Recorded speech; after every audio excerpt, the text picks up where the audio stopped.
J'ai pris plus d'une heure pour décider de ce que j'allais faire aujourd'hui. J'ai envie de farmer un petit peu l'airdrop de ZK Sync, donc je vais bouger des cryptos vers là-bas et je compte y rester au minimum une paire de mois. Alors je sais que je vais sûrement être perdant dans les frais, que je vais perdre quelques dollars aujourd'hui, mais je spécule sur un potentiel airdrop qui pourrait me rapporter une somme à 3 voire 4 chiffres. Je pense donc que ce n'est pas si bête de prendre le pari et de spéculer sur cet airdrop. Bon, accrochez-vous parce que je vais faire énormément de transactions pour aujourd'hui, mais avant ça, il faut qu'on fasse un point sur CoinGecko. Alors pas sur le site en soi, hein, sur les cryptos bien évidemment, on a le marché qui est totalement bipolaire en ce moment. Il y a encore quelques jours, il y a plein de gens qui parlaient de revoir un bitcoin aux 20 000 $, voire même en dessous encore. Maintenant la tendance est totalement inversée, on a un bitcoin qui a atteint les 29 000 $, un Ether qui est revenu à 1800 $. Bon, le BNB sans grande surprise, il est plutôt stable en ce moment, mais lui il était pas mal dans la tourmente, donc c'est pas très étonnant. Et tout ça, ça semble être drivé par BlackRock qui va lancer son ETF bitcoin, en tout cas qui a fait déjà une demande à la SEC, donc c'est pas encore fait. Et si je peux me permettre, BlackRock, ça a jamais été des gentils monsieur qui gèrent un fonds d'investissement. Pour l'instant, je dois avouer que ça a un impact positif sur le marché, mais c'est mon avis. Je préfère rester un petit peu méfiant par rapport à ça. Voilà, donc là, je vais pas courir après le train, tant mieux, j'ai déjà du Bitcoin, de l'Ether et quelques alts. S'ils s'envolent, c'est super. Je vais pas pleurer de pas être plus investi dessus. On est toujours dans une phase où il y a peu de monde, mine de rien, qui utilise la blockchain. Il y a des choses à faire et c'est pour ça que j'ai envie de farmer un airdrop aujourd'hui. Donc je vais pas perdre de temps et je vais commencer. Je vais d'abord devoir retirer mes DAI du RMM de Realty. Donc je clique sur retrait, je choisis mon nombre de DAI, je vais bien sûr tout retirer et je laisse ça cocher pour recevoir des XDAI et pas des wrapped XDAI. Ce sera plus pratique pour moi. Maintenant que j'ai récupéré mes XDAI, je vais en bridger en utilisant Connext. Alors je vais pas bridger 100% de mes XDAI, je vais en garder un petit peu pour faire quelques carabistouilles sur Gnosis. Je vous spoil pas trop parce que ça arrive. Je vais envoyer du coup 1000 DAI sur la blockchain Polygon. Alors malheureusement, je vais me taper quelques frais déjà. Je vais me taper à peu près 1 $ de frais au total parce que là j'ai 36 centimes de frais et j'en ai en plus par-dessus. A priori, Connext c'est le meilleur bridge pour sortir de Gnosis. Le problème c'est qu'il y a quand même un petit peu de frais, ça m'embête, mais c'est pas très grave. Ils ont pas lancé de token. Il y a de très grandes chances selon moi qu'ils fassent un airdrop un jour. Donc je sais pas si faire juste cette transaction de bridger une fois comme ça va me rendre éligible. Mais je me souviens que j'ai déjà déposé des liquidités plus tôt que ça dans l'année. Donc si jamais ils font un airdrop, bah ça me remboursera probablement tous les frais que j'ai pu me taper en utilisant le bridge. C'est déjà ça. Et j'espère même que ça fera plus que me rembourser si un jour ils lancent un token. Du coup, le temps que mon bridge se passe, je vais aller mettre les DAI que j'ai gardés sur Azuro. Alors Azuro, c'est un protocole sur lequel on va retrouver des pools de liquidités et ces pools de liquidités, elles vont servir à des paris sportifs. Alors moi, c'est pas du tout mon délire les paris sportifs, personnellement, je vous déconseille ça. Par contre, on peut aller déposer des liquidités, avoir des rendements assez croustillants et être potentiellement éligible à un airdrop. Donc pour moi, ça vaut largement le coup d'aller déposer quelques liquidités sur Azuro. Pour ceux que ça intéresserait, sur ma chaîne secondaire, j'ai fait une vidéo sur comment farmer le potentiel airdrop d'Azuro. Alors aujourd'hui, on va faire un petit peu doublon parce que je vais aller déposer des liquidités dessus, mais dans la vidéo sur la chaîne secondaire, je fais un peu plus que déposer dans la pool de liquidités.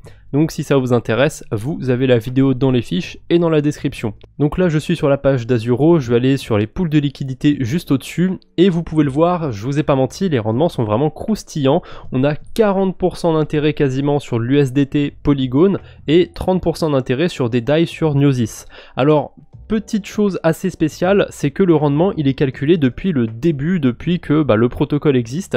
Donc ça veut pas dire que là maintenant tout de suite j'ai 29% de rendement. Ça veut dire que depuis le 31 janvier il y a 29% d'intérêt. Donc peut-être que maintenant c'est descendu, c'est à 5%, c'est à 2%, j'en ai aucune idée. Mais bon, je vais prendre le risque, ça fait 2 jours à peu près que je surveille le protocole et le rendement a pas bougé depuis 2 jours, il a même augmenté. Ça me fait dire que le rendement est quand même assez élevé. On verra bien, de toute façon, je vais ajouter mes liquidités, je comprends, gna gna gna, on va déposer 240 $. Je pourrais déposer plus, mais on va garder quelques dollars dans le portefeuille, on sait jamais, on va peut-être revenir du côté d'Azuro, farmer un petit peu plus l'airdrop, on verra. J'en parle pas plus pour l'instant, je passe juste ma transaction et je vais noter ça sur mon tableur. Ça y est, c'est terminé, je suis arrivé à destination comme c'est écrit sur Connext, j'ai bien mes DAI sur mon portefeuille, j'ai pas eu plus de frais que ce que je pensais finalement, j'ai eu que les 36 centimes de frais, c'est pas plus mal. Je vais noter ça sur mon tableur, et voilà, c'est fait. Dans la manœuvre, j'ai perdu à peu près 36 centimes, mais ça, je vais pas le compter parce que j'ai fait des intérêts sur le RMM, donc ça s'est plus ou moins équilibré, on va dire. Évidemment, ce serait trop beau que je n'ai pas à convertir mes DAI. Malheureusement, je vais pas pouvoir les envoyer directement sur ZK-Sync, je vais avoir besoin d'USDC, et pour ça, je vais utiliser MinFinance, et je vais utiliser Odos avec MinFinance. Je vais vraiment optimiser aujourd'hui, c'est la journée airdrop. Odos, ils ont pas de token, MinFinance, ils ont pas de token, et bah ok, c'est parti, je vais utiliser les deux d'un coup, comme ça c'est fait. Donc là, j'approuve mes DAI, que la quantité que j'ai besoin d'échanger, et j'en profite, vous voyez qu'il y a une mise à jour sur le wallet, ça a bien changé l'interface quand on essaye de signer une transaction. Alors, ils essayent de faire un truc qui est plus facile à lire, plus compréhensible pour le commun des mortels. Moi, je trouve que c'est quand même assez lourd comme interface, je préférais comme c'était avant. Bon, c'est mon avis, je vais m'y habituer et après je fermerai ma bouche. Par contre, on est sur Polygon, je vais mettre mes frais en fast. Des fois, ça arrive que les frais augmentent d'un coup et que je me fasse avoir, que ma transaction prenne du temps. Donc on va se mettre en rapide, on paye un peu plus cher, mais ça passe plus vite. Oh, je viens de me faire douiller par Odos. Il m'affiche que je vais retrouver 999,7 USDC et au final, je vais en retrouver 999,5.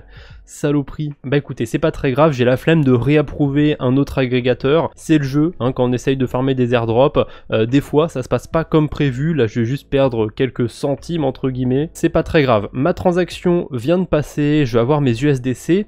Et là, je réfléchis à où les bridger. J'ai déjà ma petite idée, mais je vais vous montrer quand même tous les candidats que j'ai pu sélectionner. Alors, le premier bridge que j'avais, c'était Orbiter.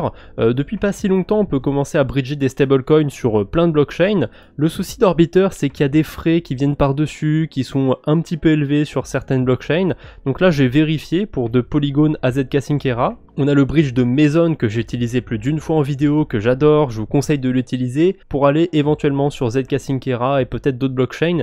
Je trouve que les frais sont un peu trop chers pour aller sur ZK-Sync Era. Là, j'en ai pour 3$, alors que je prends une autre blockchain au pif, allez, Optimism. Vous voyez, là, j'en ai que pour 59 centimes et je suis sûr que je peux avoir moins ailleurs. BNB Chain, là, j'en ai pour 13 centimes. Arbitrum, 47 centimes. Bon, on va pas tous les faire, mais j'ai quand même trouvé Fantôme parce que je voulais vous montrer que de temps en temps aussi, il y a des chemins où on a 0 frais. Là, il n'y a aucun centime de frais. Pour ceux qui farmeraient l'airdrop de Layer 0, il y a un protocole qui est pas connu du tout, qui utilise Layer 0. Alors, il coûte super cher en frais celui-là pour aller vers ZK-Sync, mais ça vous permet d'envoyer des stablecoins. Alors, l'avantage, c'est que je peux envoyer 1000 USDC et en recevoir 1000, mais vous le voyez ici, ça va me coûter 12$ de Matic. Je les ai pas dans mon portefeuille et de toute façon, même si je les avais, je trouve que ça fait très cher en frais de transaction. À la limite, ce bridge, on pourrait peut-être l'utiliser pour aller vers d'autres écosystèmes. J'ai pas essayé, j'ai pas regardé les frais, donc je suis curieux, on va regarder. A priori, là, je peux carrément faire de l'arbitrage. Certes, ça me coûte quand même 1$ en frais, mais je reçois plus d'USDC. Après, ce bridge, il s'appelle Interport. Je l'ai jamais utilisé personnellement, donc je vous le pose ici, mais à vos risques et périls, hein, j'ai pas encore de recul par rapport à ce bridge. Je reviens sur Orbiter, du coup, pour l'instant, ça a l'air d'être prometteur. J'ai que 50 centimes de frais, mais il me semble qu'il y a des frais qui vont s'ajouter par-dessus quand je vais cliquer sur le bouton Send. On va vérifier quand même. Alors, au total, j'envoie 999,47 USDC. Et vous voyez, il y a 1,8$ de frais qui vont venir s'ajouter. Au final, ça fait 1,8 plus 50 centimes, ça fait 2,3$ de frais. J'ai peut-être mieux ailleurs. Eh bien je me suis trompé, c'est pas mieux, j'avais XY Finance aussi, un autre bridge qui est pas très connu, qui s'est déployé récemment sur ZK-Sync, et là j'ai 2,5$ de frais. C'est pas non plus beaucoup plus cher que Orbiter, mais ça reste plus cher. Aujourd'hui j'ai vraiment bien optimisé pour ce qui est du bridge, mais voilà, j'ai choisi. Orbiter, c'est celui avec le moins de frais, donc je vais l'utiliser. Je confirme l'envoi, ça va me faire passer une petite transaction, enfin 2 transactions, il va falloir que j'approuve les USDC avant. Même pas, j'ai pas besoin d'approuver les USDC, a priori je peux tout de suite les envoyer à l'adresse, c'est super. Et en plus j'en profite, Orbiter c'est potentiellement le bridge le plus intéressant que j'ai pour aujourd'hui parce que avec Maison, c'est 2 protocoles qui n'ont pas de token, donc on sait jamais, ça peut valoir le coup d'utiliser Orbiter. Par contre, Orbiter n'a pas fait de levée de fonds, ils n'ont pas levé d'argent, donc si un jour ils font un airdrop, bah il faut que le projet soit assez rentable, qui rapporte pas mal de frais.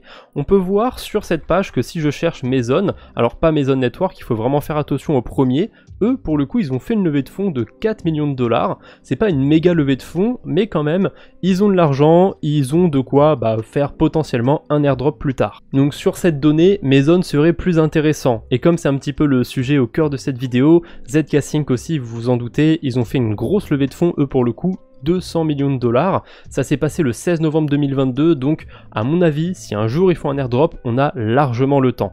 Il y a un autre protocole qu'on va l'utiliser, il s'appelle Maverick, je vous spoil un petit peu, désolé, mais Maverick, ils ont fait 2 levées de fonds, pareil, on n'est pas sur 2 très grosses levées de fonds, hein, 9 millions de dollars au total, mais regardez les dates. Alors je sais pas si c'est le même protocole exactement en 2021, en tout cas la deuxième date c'est le 17 février 2022, c'était il y a plus d'1 an quand même, et leur token va seulement être lancé maintenant. 1 an et demi après quasiment. Il n'y a pas que des projets qui font des levées de fonds qui vont lancer leur token évidemment, mais les airdrops les plus intéressants c'était quand même avec des projets qui ont fait une levée de fonds. Et généralement les projets ils vont pas lever des fonds et faire un airdrop 2 semaines après. C'est pas aussi simple que ça. Les airdrops vont se passer plusieurs années après parfois. Ça a été le cas pour Arbitrum, pour Optimism et pour d'autres projets encore. Donc la clé ça va être d'être patient, il va falloir faire attention à pas trop dépenser pour farmer un airdrop parce que si jamais il y en a jamais, hein, si le projet ne lance pas de token ou ne fait pas d'airdrop, bah j'aurais l'air un petit peu con d'avoir fait 10 $, 20 $, 50 $ de transactions. Donc va falloir que je trouve des choses intéressantes à faire sur ZK Sync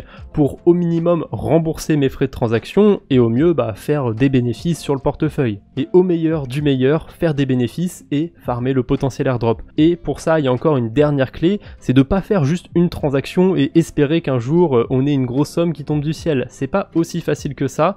C'était bien au début de la DeFi, il n'y avait pas beaucoup de choses à faire, mais maintenant les protocoles ils se sont rendus compte qu'il y a plein de gens qui se mettaient à farmer les airdrops, donc ils cherchent des critères pour réduire le nombre de gens qui vont être éligibles, et c'est pour ça qu'il va falloir utiliser un peu plus les protocoles, pas juste une fois, il va falloir revenir peut-être une fois toutes les semaines ou 2-3 fois par mois. Le temps de ma digression, j'ai reçu mes USDC sur mon portefeuille, donc j'en ai plus que 997,17, j'ai perdu à peu près 3 $ aujourd'hui, j'avais 1000 DAI au tout début, donc je vais noter ça sur mon suivi de crypto. J'ai donc 1000 DAI qui sont sortis de mon portefeuille et cette quantité d'USDC qui est rentrée dans mon portefeuille. Ça me permet de vous montrer un petit peu où j'en suis d'ailleurs au global. On est bien remonté, dans le dernier épisode on était tombé à 5500 $, enfin on était tombé, je suis tombé, c'est mon portefeuille et ce n'est pas un conseil en investissement, désolé. Là en tout cas je me mets plutôt bien, je suis remonté à 5926. Est-ce que je vais repasser au-dessus des 6000 $? On verra ça dans les prochains épisodes. Et maintenant, je vais passer sur Maverick, je vais aller déposer mes USDC et je vais pas faire n'importe quoi, je vais faire une stratégie qui est assez spéciale. Alors Maverick, c'est un protocole qui est sur ZK Sync et sur Ethereum.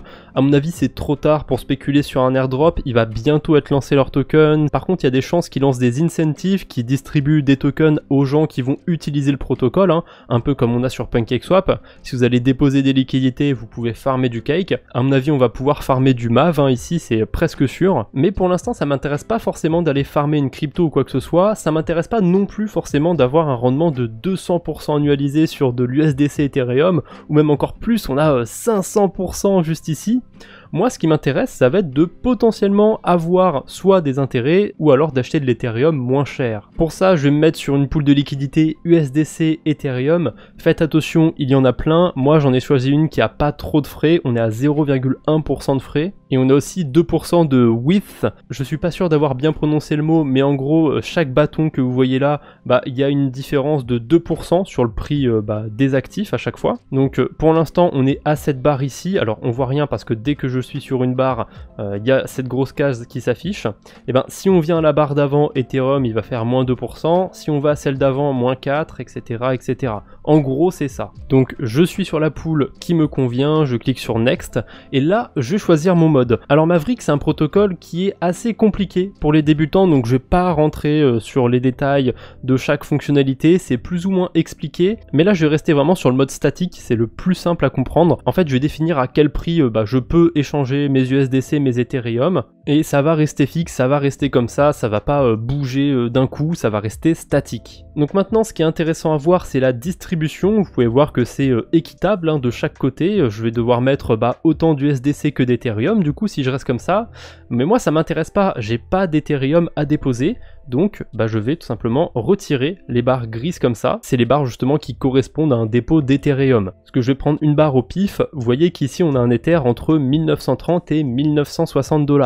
Or, l'Ethereum, il n'est pas encore à ce prix-là, donc on est au-dessus du prix de l'Ethereum. Donc si on est au-dessus du prix de l'Ethereum, eh ben ça veut dire qu'ici on va devoir déposer que des Ethereum. Et moi j'ai pas envie de déposer des Ethereum, donc je vais me mettre que sur les fourchettes de prix en dessous du prix actuel. Je sais pas si c'est bien clair, mais ça va me permettre du coup de rentrer qu'avec des USDC. Alors c'est assez instinctif parce qu'ils ont mis des couleurs, hein. Vous voyez c'est bleu, donc c'est dépôt d'USDC ici. Et là, si je laisse ça comme ça, je vais mettre mes USDC, vous allez comprendre pourquoi il y a une amplitude sur chaque barre. Ici, je vais avoir 432 USDC, ici, je vais en avoir 259, ici, je vais en avoir 155. Je pense que vous avez compris le pattern. Plus va y avoir une barre qui va être haute et plus va y avoir de concentration dessus, entre guillemets. Moi, ce que j'aimerais dans l'optimal, ce serait d'avoir un Ethereum vers 1600 $, donc je me suis réparti comme ça. Alors ça veut pas dire que si Ethereum il descend à ce prix-là, ça va me faire en acheter directement, c'est plus compliqué que ça. On est sur une pool de liquidité. Ça veut dire que si l'Ethereum, son prix, il descend ici, par exemple, et ben tous ces USDC qui sont après, ils vont être convertis entièrement en Ethereum. Et ceux qui sont avant, ils vont rester en USDC. Donc si on a un Ethereum qui se trouve entre 1610 et 1640 $, certes j'aurai encore des USDC, mais j'aurai déjà acheté entre guillemets déjà de l'Ethereum au prix précédent de chaque fourchette. Mais pour que j'ai fait cet achat, il faudrait que je sorte au moment où l'Ethereum il a 1610, 1640 $. Qu'est-ce qui se passe si ensuite il revient à 1800? Mes Ethereum ils sont reconvertis en USDC. Donc on pourrait se dire que c'est hyper bête, que là je suis revenu à zéro, mais non, si ça se passe, si Ethereum baisse et qui remonte comme ça, je vais engranger des frais sur ma position. Et vous avez vu les rendements à l'instant sur l'onglet pool de liquidité, ils sont plutôt pas mal. Il y a énormément de volume sur Maverick. Vous voyez, il y a 3 millions de déposés et sur 24 heures, il y a eu 7 millions d'échangés. Ça a fait du coup 7000 $ de frais. C'est vraiment beaucoup pour une pool de 3 millions de $, croyez-moi sur parole. Donc là c'est un petit peu le coup que je vais essayer de jouer, c'est de miser sur une potentielle baisse d'Ethereum. Évidemment s'il monte, ma position elle servira un petit peu à rien parce que je vais faire aucun frais. Moi mes liquidités elles vont pouvoir être échangées que entre 1810 $ et 1550 $. Donc si l'Ethereum sort de ces valeurs là, ma position elle sert un petit peu à rien. Bref, c'est un outil qui ressemble beaucoup à Uniswap V3, mais c'est quand même plus complexe qu'Uniswap V3 parce que là sur chaque intervalle de prix je vais choisir combien je vais être concentré, combien je vais mettre d'USDC vraiment sur chaque intervalle de prix. J'ai passé pas mal de temps sur Maverick, limite je pourrais couper cet extrait et en faire une vidéo dédiée. Bref, si vous voulez une vidéo plus complète sur Maverick, je peux en refaire une si ça vous intéresse. Là je pense que j'ai bien expliqué pour aujourd'hui. Je vais approuver mes USDC du coup et les déposer sur Maverick. D'ailleurs au passage, je paye mes transactions. Comment je fais? Quelle est cette magie? Comment je me suis retrouvé avec de l'Ethereum sur ZK-Sync? Parce que c'est avec de l'Ethereum qu'on paye les frais de transaction. Il n'y a pas si longtemps, j'avais fait 2 vidéos sur comment bridger sur ZK-Sync et sur ce qu'on peut faire sur ZK-Sync. Et j'ai triché un petit peu, j'ai utilisé le portefeuille YouTube pour faire ces vidéos. C'est pour ça que je me retrouve aujourd'hui avec un petit peu d'Ethereum sur ZK-Sync. J'avais tout simplement utilisé le portefeuille YouTube pour bridger de l'Ethereum. Parce que j'aime bien vous faire les démonstrations, vous montrer vraiment comment ça marche en vidéo. De toute façon, si vous regardez la série de mon portefeuille, vous le savez bien. Là, j'ai pas besoin d'approuver l'Ethereum, déjà parce que c'est avec cette crypto qu'on paye les frais et aussi parce que je vais pas en déposer. Donc je peux passer tout de suite au dépôt de liquidité. Ça va me coûter un petit peu cher quand même, 2,5 $. Pourtant là on est quand même dans la fourchette basse des frais sur ZK-Sync. Donc vous voyez, quand on fait des transactions un petit peu complexes, parce que c'est le cas sur Maverick, on paye quand même un petit peu en frais sur ZK-Sync. Alors au final ça va, Metamask avait mis une grosse prévision, ça m'a coûté 1,23 $ de frais seulement, avec des guillemets quand même à seulement, c'est un petit peu cher je trouve. Mais ça va, là on est plutôt dans le creux pour ce qui est des frais de transaction. C'est pas excessif non plus, donc je ne me plains pas. J'ai noté la transaction sur mon tableur, j'en profite pour vous montrer comment je note ce genre de transaction. Alors j'ai mis que c'était un grind d'Ethereum, parce que c'est ce que je vous ai expliqué, je vais essayer de gratter le plus de frais possible, et du coup j'ai pas vraiment de mots en français qui expliquent ce que je veux faire. En anglais on a le mot grind qui s'y prête plutôt bien, et j'ai précisé Ethereum parce que c'est une pool USDC Ethereum sur laquelle je suis déposé. Bien sûr vous pouvez retrouver ce tableur dans la description et l'utiliser pour vous, il y a aucun souci. Et du coup, si vous avez envie d'appeler votre position autrement, vous pouvez le faire. Mais si ça peut vous donner une inspiration, vous donner une idée, bah voilà, c'est au moins ça de fait pour aujourd'hui. Alors j'ai fait le gros de ce que je voulais faire pour aujourd'hui, mais j'ai pas envie de m'arrêter là. Tant qu'à faire, j'ai encore un petit peu de crypto qui traînent sur mon portefeuille qui vont pas forcément me servir. Je me dis autant les mettre à contribution et essayer de farmer toujours des airdrops. J'ai un petit peu d'Ethereum sur le mainnet, donc sur la blockchain Ethereum. Je vais essayer de les bridger sur ZK-Sync pour tout simplement spéculer sur l'airdrop de ZK-Sync. Alors ces Ethereum, je les ai récupérés quand j'ai reçu l'airdrop d'Arbitrum, donc vraiment, hein, aujourd'hui c'est le thème, les airdrops. Je vais envoyer le maximum d'Ethereum que je peux sur ZK-Sync. J'en profite parce qu'en ce moment les frais sont faibles sur Ethereum, on est autour de 20 GWay, peut-être même en dessous, ah non, on est un peu au-dessus, on est à 26 GWay, ça va. Honnêtement, je trouve que c'est pas excessif, je vais même me mettre à 23 GWay pour essayer d'économiser le plus possible, je suis vraiment un rat. Et on va cliquer sur le bouton, je vais lancer ma transaction. Et du coup, pourquoi j'utilise ce bridge? Pourquoi je perds 2 $ de frais à essayer de bridger d'Ethereum vers ZK-Sync? Eh ben tout simplement parce que c'est le bridge officiel. Et je me dis que ça peut être vraiment un bon critère d'avoir utilisé le bridge officiel. En plus de ça, les Ethereum que j'ai sur le mainnet, ils me servent à rien, donc autant que j'en bouge une petite partie, je vais pouvoir payer des frais de transaction comme ça. Et aïe, mauvaise nouvelle, j'aurais peut-être pas dû mettre un GWay plus faible, ma transaction a fail. Bah écoutez, c'est pas grave, je vais recommencer la transaction et cette fois-ci je vais pas toucher au GWay. Ah, je crois que le souci c'était Rabi qui m'avait mis une estimation qui était trop faible. Vous voyez que là je vais payer 5 $ de frais et pas 2 $ et des poussières. Donc à mon avis c'est Rabi qui a fait des conneries. Aussi là on a un GWay au-dessus de 25. Si j'étais patient j'attendrai et je ferai une transaction quand le GWay est plutôt autour de 20 voire un peu moins, ça arrive en ce moment. Mais bon j'ai pas envie de couper ma vidéo, de la reprendre dans 5-6 heures si les frais baissent. Tant pis, je vais passer ma transaction un petit peu plus cher aujourd'hui. Je suis quand même un rat, j'ai quand même envie de faire des économies. Je vais passer à 26 parce qu'à mon avis c'est pas le fait d'avoir changé le GWay qui a fait fail ma transaction. Et au pire, si là ça fail encore, et ben ça me servira de leçon, c'est bien fait pour moi. Mais bon, a priori là je m'en fais pas trop, la transaction a été soumise. Je pense qu'elle va passer dans quelques minutes ou quelques dizaines de minutes. Je suis pas pressé, là je laisse la transaction se faire et je vous dis s'il y a un problème. Ah bah le temps que je termine ma phrase finalement c'était passé, a priori le bridge a été réussi. Donc pour l'instant mes Ethereum ont été envoyés, je sais pas s'il faut que j'attende un petit peu. J'ai déjà utilisé ce bridge une fois mais je me souvenais plus s'il y avait un temps d'attente ou quoi. Et allez, là on va terminer avec ces Ethereum que j'ai bridgés sur ZK-Sync. Je vais pouvoir faire une transaction qui va me faire farmer 2 airdrops d'un coup, celui de ZK-Sync parce qu'on va faire une transaction sur l'écosystème, mais aussi celui de Layer 0 parce que le protocole que je vais utiliser utilise la technologie de Layer 0 et cette technologie Layer 0 on la verra dans le prochain épisode. Je pense que ce sera la thématique du prochain épisode, on va essayer de farmer l'airdrop de Layer 0. Et ben voilà, là je vais pouvoir choisir un nom de domaine, payer pour ce nom de domaine, le garder pendant 1 an si je dis pas de bêtises, c'est 1 an une période. Alors sans grande surprise, je vais prendre azkcrypto.zk. C'est un petit peu dommage, j'aurais pu faire un truc du style cryptoa.zk, ça faisait un jeu de mots assez sympathique. Ou alors est-ce que je peux prendre juste A d'ailleurs? Ah c'est pas accessible, mais franchement a.zk c'était parfait pour moi. On va faire le rat, on va prendre azkcrypto, c'est pas très cher du coup comme nom de domaine. C'est un coût un petit peu dans le vent du coup parce que je vais payer 6 $ pour pas grand chose. Alors ouais ça peut être super, je peux mettre une adresse azkcrypto.zk si j'ai besoin qu'on m'envoie des fonds sur ZK-Sync au lieu de mettre 0x machin truc. Mais bon, à mon avis, ça va pas me servir et bien sûr, n'envoyez pas de fonds sur cette adresse, c'est pas le but. Le but, c'est vraiment qu'il y ait que mes fonds et que je les fasse fructifier sur une année. Alors du coup, je signe la transaction, je reste sur le nom de domaine azkcrypto.zk. Et bah là c'est passé, cette petite transaction du coup m'a fait farmer 2 airdrops, ça veut pas dire qu'avec juste cette transaction je vais être éligible s'il y a un airdrop, mais c'est un petit pas quand même. C'est tout pour aujourd'hui, on a vu pas mal de choses je pense en un seul épisode, n'hésitez pas à me dire ce que vous en pensez, à votre avis est-ce que je perds mon temps, il y aura jamais d'airdrop sur ZK-Sync et Layer 0, je suis assez curieux de savoir ça donc dites-le moi en commentaire. Et si jamais vous farmez ces airdrops ou que vous en farmez d'autres, n'hésitez pas non plus à me le dire en commentaire.